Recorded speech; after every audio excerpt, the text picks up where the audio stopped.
오늘 예수님께서 이 제자들을 한데 모아주시고 예수님이 강론하고 계십니다. 말씀을 하고 계시는 거죠. 그런데 그 분위기가 썩 좋지는 않은 것 같습니다. 예수님께서는 계속해서 내가 죽을 거다, 내가 죽어서 너희를 떠날 거라고 말씀하십니다. 이어서 너희 중에 하나가 나를 팔 거라고 말씀하시자 유다가 갑자기 뛰쳐나가고, 또 베드로는 내가 예수님 죽기까지 따르겠습니다 라고 했지만 베드로를 향해서 너가 나를 3번 부인하고 도망갈 거다, 버릴 거다고 말씀하십니다. 분위기가 싸늘합니다. 예수님을 팔고 예수님을 저주하고 예수님을 버릴 겁니다. 이 일들을 누가 한다는 겁니까? 바로 예수님의 제자들이 이런 일을 한다는 거죠. 참, 예수님의 제자들은 예수님께서 발을 씻겨주시며 끝까지 사랑했던 사람들이었거든요. 예수님께서 매일매일 가르치시고 그들을 아껴주셨거든요. 그런 제자들이 예수님을 향해서 이런 만행을 저지릅니다. 제자들 참 한심해 보이는 거죠. 그러나 이런 제자들도 한때는 꽤나 영적인 끝발이 있었던 사람들이었습니다. 예수님처럼 사람들을 병에서 치료하고 귀신들을 쫓아내고 심지어 바다를 걸으며 많은 기적과 많은 능력들을 행했던 자들이 바로 이 제자들이었습니다. 혹시 여기 앉아 계신 성도님들 중에서 바다를 걸어본 분 계신가요? 그리고 혹시 기도로 병을 치료한 분 계신가요? 없으시죠? 그러나 제자들은 그 일들을 했습니다. 대단한 거죠. 그러나 그 모든 일은 제자들의 힘이 아니었죠. 그 모든 일은 사실 예수님께서 함께 하셨기에 예수님이 주신 힘과 능력으로 그 모든 것을 할 수 있었습니다. 그러나 이제 예수님께서 떠나시자, 예수님께서 그들과 함께 하지 않으시자 이제 제자들의 본 실력이 드러나기 시작합니다. 유다는 탐욕에 멀어서 예수님을 팔고, 베드로는 겁에 질려서 예수님을 버리고, 예수님 없이 이 제자들은 아무것도 할 수 없음이 드러나기 시작하는 거죠. 그런데 너무 이상한 것은 이제 예수님께서 이 땅을 떠나실 거면서 제자들과 함께 하지 않으실 건데, 또 이런 제자들의 실력도 예수님이 다 알고 계시면서 제자들에게 너희는 걱정하지 말아라 라고 말씀하신다는 거죠. 참 이상한 거죠. 우리 1절입니다. 너희는 마음에 근심하지 말라. 하나님을 믿으니 또 나를 믿으라. 아멘. 너희는 근심하지 말라. 너희는 걱정하지 말라. 심지어 예수님이 뭐라고도 하시냐면 너희가 나보다 더 큰 일을 행할 거라고 말씀하십니다. 이상한 거죠. 어떻게 이런 제자들이, 예수님 없이는 아무것도 할 수 없는 이 제자들이 예수님보다 더 큰 일을 할 수 있다고 예수님이 자신만만하게 말씀하고 계시는 걸까요? 이유가 있지 않겠습니까? 예수님이 이유 없이 말씀하시진 않습니다. 예수님이 자신 있게 말씀하셨던 그 이유가 이 16절에 나와 있는데요. 우리 함께 16절을 함께 읽겠습니다. 시작. 내가 아버지께 구하겠으니 그가 또 다른 보혜사를 너희에게 주사 영원토록 너희와 함께 있게 하리니. 아멘.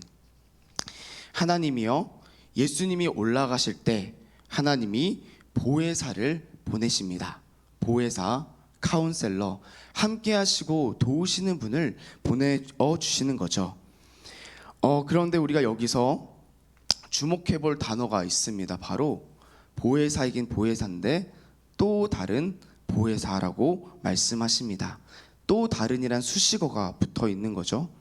성도님들, 저희 교회에는 남자 전도사가 3명 있습니다.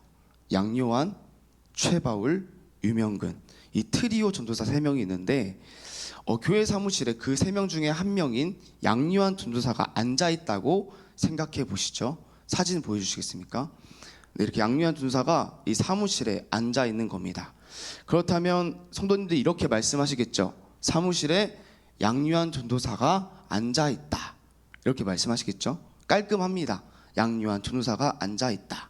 자, 그런데 그 사무실에 2명이 앉아 있는 겁니다. 저 말고 한 명이 더 있는 거죠. 넘겨주시죠. 자, 그러면 조금 말이 바뀌어집니다. 저기 양요한 전도사가 앉아 있고 그 옆에 또 다른 전도사가 앉아 있네 라고 하고 말이 바뀝니다. 두 명일 때 이 말이 더 붙여지는 거죠. 한 명이 있고 그 옆에 또 다른 한 명이 있다. 오늘 예수님께서는 또 다른 보혜사라고 말씀하셨습니다. 또 다른 보혜사. 그렇다면 이 보혜사가 한 분이라는 걸까요? 두 분이라는 걸까요? 그렇죠. 보혜사가 두 분이라는 겁니다. 맞습니다. 이 땅에 이미 하나님이 보내신 보혜사가 이미 와 계셨습니다. 제자들과 언제나 함께 하시며 제자들을 가르치시고 제자들에게 힘을 주셨던 보혜사가 이미 그들과 함께 계셨습니다. 그 보혜사는 바로 예수님 자신이셨죠. 제자들에게 하나님의 뜻을 가르치셨고 제자들에게 힘과 능력을 더하셔서 이들이 할 수 없는 하나님의 뜻을 행하게 하셨습니다. 보혜사로서 언제나 그들을 그냥 혼자 두지 않으셨습니다. 그런데 예수님께서 이 보혜사가 세상을 떠나실 때에 또 다른 보혜사가 이 땅에 오실 거라는 거죠. 그렇기에 너희는 걱정하지 말라. 또 다른 보혜사가 너희와 함께한다 말씀하십니다. 그렇다면 이렇게 새롭게 오시는 또 다른 보혜사는요, 어떤 분이셨을까요? 우리 17절에서 그 보혜사를 말씀하고 계시는데 우리 17절 함께 읽겠습니다. 시작. 그는 진리의 영이라 세상은 능히 그를 받지 못하나니 이는 그를 보지 못하고 알지도 못함이라. 그러나 너희는 그를 아나니 그는 너희와 함께 거하심이요 너희 속에 계시겠음이라. 아멘. 또 다른 보혜사는 한마디로 진리의 영이셨습니다. 예수님께서는 14장에서 얼마 전에 14장 6절에서 자신을 이렇게 말씀합니다. 내가 곧 길이요 진리요 생명이니. 예수님은 자신을 진리라고 말씀하십니다. 그런데 이 또 다른 보혜사는 진리의 영이십니다.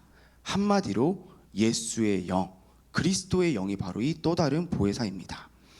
그렇기에 이 또 다른 보혜사가 하시는 일은요, 어떤 일이냐면 예수님께서 하셨던 일을 이 또 다른 보혜사가 이어서 하십니다.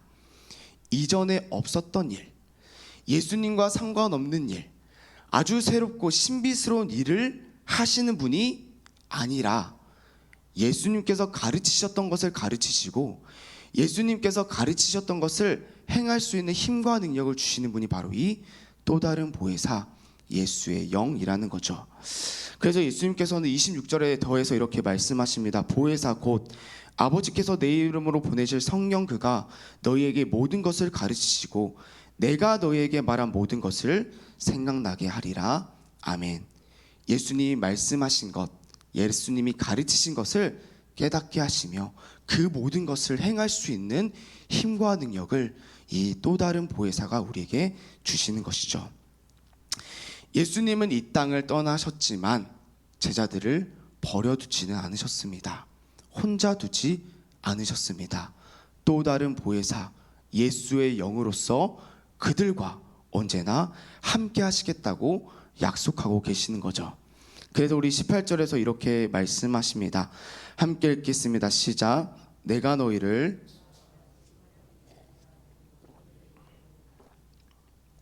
성도님들, 오늘 고아와 같이 버려두지 않겠다고 말씀하셨습니다. 고아는 누구일까요? 고아는 부모가 없는 자들, 부모에게 버려진 자들이 고아입니다. 그런데요, 고아도 자기에게 부모가 있다는 사실은 알고 있습니다. 어딘가에 내 아버지는 있겠지. 그러니까 내 아빠 엄마가 존재한다는 것을 고아들도 알고는 있습니다. 그러나 고아인 이유는 알아서 고아가 아니라 이 부모가 함께하지 않기 때문에, 이 부모가 부모의 보호함을 받지 못하고 부모가 주는 밥을 못 먹기 때문에 고아인 것입니다. 오늘 예수님은 우리가 고아가 아니라고 말씀하십니다. 이 말인 즉슨 우리가 그저 하늘 아버지를 아는 거에서 그치는 것이 아니라 아버지께서 우리 안에 계시기에 그리스도의 영이 우리 속에 계시기에 주님이 주시는 힘과 능력을 우리가 받아먹고 살고 있기에 우리가 고아가 아니라고 말씀하고 계십니다. 성도님들, 우리는 고아가 아닙니다. 이를 믿으십니까? 우리는 아버지가 계신다는 것을 그저 아는 거에서 그치는 것이 아니라 아버지가 우리 속에 함께 사시며 그 힘과 능력으로 우리가 오늘도 살아내고 있음을 우리가 기억해야만 합니다. 저는 학창 시절에 이런 상상을 종종 많이 하곤 했습니다. 예수님께서 오늘 나와 함께 하시면 얼마나 좋을까? 시험 기간에 예수님이 수학을 좀 알려주셔서 100점을 맞으면 얼마나 좋을까? 예수님이 내 걱정을 들어주시고 위로해 주시면 얼마나 좋을까? 이런 상상을 종종 하곤 했는데 혹시 이런 상상 해본 적 있으신가요? 한번 상상을 해보시죠. 오늘 예수님이 나와 함께 하신다면 이 강단에 양요한 전도사가 아니라 예수님이 설교를 하신다면 어떨까요?